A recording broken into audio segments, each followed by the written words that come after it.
கூட்டணி வடிவம் என்பது இன்னும் முற்றுப்பெறாத ஒரு நிலையும் நீடிக்கிறது. திமுக கூட்டணி தொகுதி பங்கீட்டுக்கு தயாராகி இருக்கக்கூடிய நிலையில் அதிமுக தரப்பில் இன்னும் கூட்டணி இறுதி செய்யப்படாத நிலையில் உள்ளது. ஆனாலும் அதிமுக 40 தொகுதிகளிலும் நாங்கள் கூட்டணி அமைத்து வெல்வோம் என்ற நம்பிக்கையை தொடர்ந்து வெளிப்படுத்தி வருவதையும் பார்க்க முடிகிறது. ஒரு பக்கம் தேசிய ஜனநாயக கூட்டணியாக அதிமுக பாஜக ஒன்றாக ஒரே அணியில் களம் கண்ட நிலையில் அந்த அணியில் பயணித்த மற்ற கட்சிகள் தற்போது அதிமுக பக்கமோ பாஜக பக்கமோ இன்னும் உறுதி செய்யாத ஒரு நிலையும் நீடித்து வருகிறது. இந்த நிலையில் அதிமுக பாஜக இடையே சமாதான முயற்சியும் தொடர்ந்து ஈடுபட்டு வருவதாக ஒரு சிலர் அதிமுக பாஜகவை தவிர்த்து அந்த முயற்சியில் ஈடுபட்டு வருவதான செய்திகளும் கிடைக்கிறது.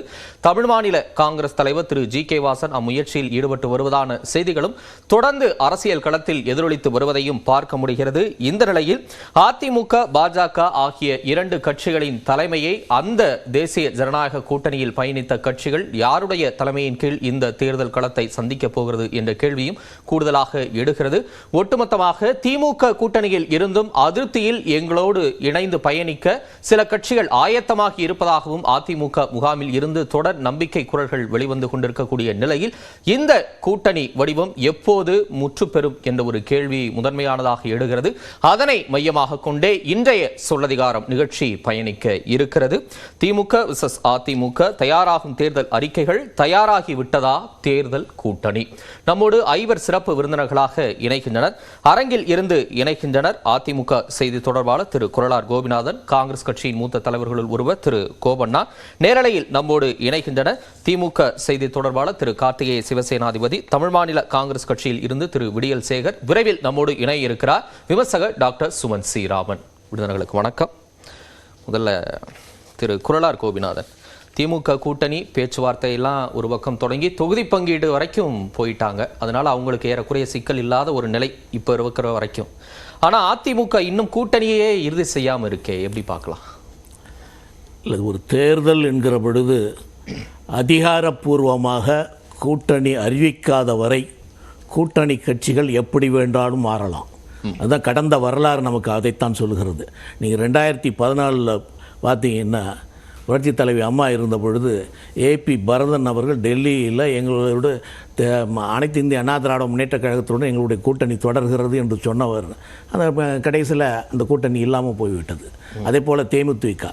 அதனால் அதிகாரப்பூர்வமாக இதுதான் கூட்டணி என்று சொல்லாதவரை எந்த கட்சியும் எப்படியும் மாறலாம். 2014 தேமுதிகவையும் கூட சேர்த்துக்கிறீங்களா? அதுக்கு முன்பாகவே அந்த கூட்டணி முறிஞ்சிருச்சு.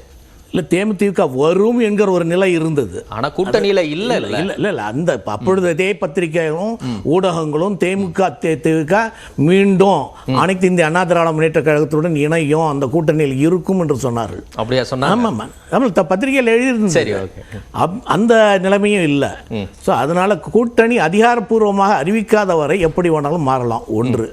இன்னொன்று, அனைத்து இந்திய அண்ணா திராவிட முன்னேற்ற கழகத்தை பொறுத்த வரைக்கும் நாங்கள் கூட்டணி கட்சிகள் மூலமாக இருந்தால்தான் வெற்றி பெற முடியும் என்கிற நிலை என்றைக்குமே இருந்ததில்லை.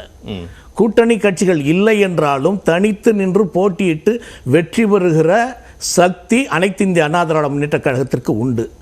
இருந்தாலும் எங்களோடு ஒத்த கருத்து கூடிய கட்சிகளோடு நாங்கள் எப்பொழுதுமே இணக்கமாக கூட்டணி வைத்து கொண்டிருக்கிறோம். அப்படி எங்களோடு சேர்ந்து பயணிக்க தயாராக இருக்கிற கட்சிகளோடு இன்றும் நாங்கள் பேசிக்கொண்டு தான் இருக்கிறோம். அதனால் இது அறிவிக்காத நிலையில் அதிமுகவுடன் எந்த கூட்டணி கட்சிகளும் சேரவில்லை என்கிற ஒரு நிலைப்பாடை நாம் எடுக்க முடியாது.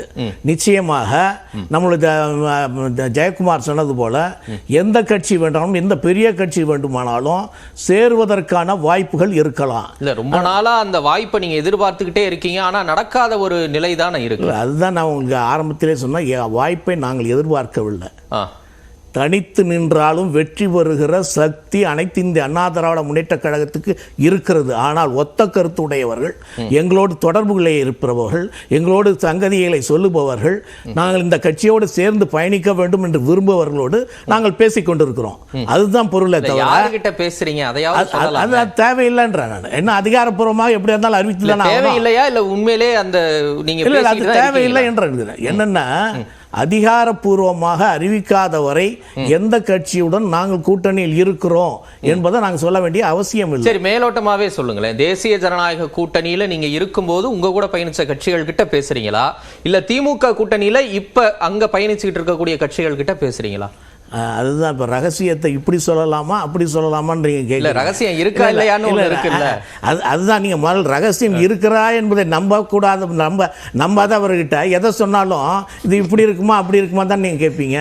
அதனால நான் என்ன சொல்றேன்னா, ஒத்த கருத்துடைய கட்சிகளோடு இன்றைக்கும் பேச்சுவார்த்தை நடந்து கொண்டுதான் இருக்கிறது. அதை வெளியில் சொல்லக்கூடாது என்கிற கட்டுப்பாடோடு நாங்கள் இயங்கிக் கொண்டிருக்கிறோம்.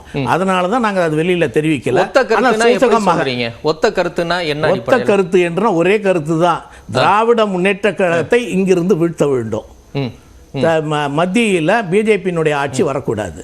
சோ இந்த கருத்துக்களை தான் நாங்க பயணித்து சார். 3 மாசத்துக்கு முன்னாடி வரைக்கும் பாஜகவோட ஒத்த கருத்துல இருந்தீங்க, இன்னைக்கு அவங்களோட ஒத்த கருத்துல இல்ல. அப்ப நீங்க சொல்லக்கூடிய அந்த ஒத்த கருத்துங்கிறதுக்கு என்ன பொருள்?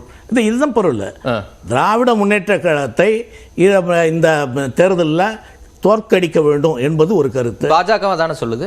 பாஜக அதான் சொல்லுது. பட் ஆனால் பாஜக எங்களோட ஒத்த கருத்தோட இல்லை. என்ன காரணம் சொன்னா, சிறுபான்மையினருக்கு எதிரான ஒரு கட்சியாக பாஜக தன்னை நிலைப்படுத்திக் கொண்டிருக்கிறது. 3 மாசத்துக்கு முன்னாடி வரைக்கும் தெரியலையா?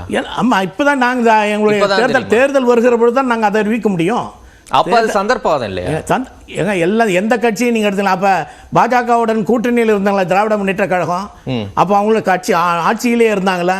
ஆட்சியிலே இருந்து காட்சி முடிகிற சமயத்தில் வாஜ்பாய் மாறனுடைய இறப்புக்கு அவருடைய கல்லறையில் வந்த பிறகு 4வது நாளே காங்கிரஸோட கூட்டணி வைத்துக் கொண்டு அவங்களுடைய ஆட்சி 21 வருஷம் ஆச்சு சார். அப்ப திமுக எவ்வளவு விமர்சனம் எதிர்கொண்டதும் குரலாருக்கு தெரியும். நான் என்ன சொல்றேன்னா, இன்றைக்கு இந்தியாவிலும் சரி தமிழ்நாட்டிலும் சரி கட்சிகள் தேர்தலுக்காக கொள்கையின் அடிப்படையில் கூட்டணி வைப்பது இல்லை. இப்பதானே சார் ஒத்த கருத்துல கூட்டணி கருத்து தானே தவிர கொள்கை என்று சொல்லல. அதனால நீங்க முதல் கவனிக்கணும். ஒத்த கொள்கையோட நாங்கள் கூட்டணி அமைக்கவில்லை, ஒத்த கருத்து தான். கருத்து என்பது திராவிட முன்னேற்ற கழகத்தை இங்கே வீழ்த்த வேண்டும், அங்கே பிஜேபிக்கு நாங்க ஆதரவு கிடையாது என்பதுதான் எங்களுடைய ஒத்த கருத்து.